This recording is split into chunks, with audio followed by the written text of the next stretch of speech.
The 2-day flow simulation training course will take you from setup through advanced techniques so you can analyze fluids and thermal effects on your CAD models with confidence. Here's how. First, you start by setting up and running a flow simulation study. Here you learn the basics, how to define goals, boundary conditions, environments. Also, you know how to get meaningful results each time. Then you take a deep dive on meshing. This shows you how to strike a balance between accuracy and efficiency, enough detail for reliable results without taking too much time or resources. Next, you combine thermal and fluid effects. By linking heat transfer with fluid flow, you can study real-world performance like cooling, heating, and their combined effects. Then, you move to external analysis. Here, you discover how to test open-air scenarios from drag and lift on bodies to the cooling of electronics exposed to airflow.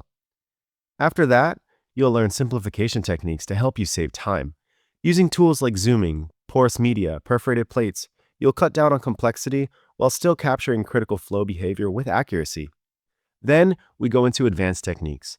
With time-dependent studies, you capture changes over time, like startup conditions or flow oscillations. With sliding mesh, you analyze moving or rotating parts where components interact, such as fans or turbines. With free surface, you simulate how fluids with open boundaries interact, like water filling, sloshing, or draining. And with particle studies, you track solid particles suspended in the flow to predict their movement and understand their impacts. Finally, you transfer results to FEA for strength testing, combining fluid flow and simulation. This lets you take the pressure and thermal loads from your flow study and apply them directly to structural analysis, so you can validate product durability under real-world conditions. Together, these tools give you the ability to simulate everything from simple airflow to complex multi-physics challenges.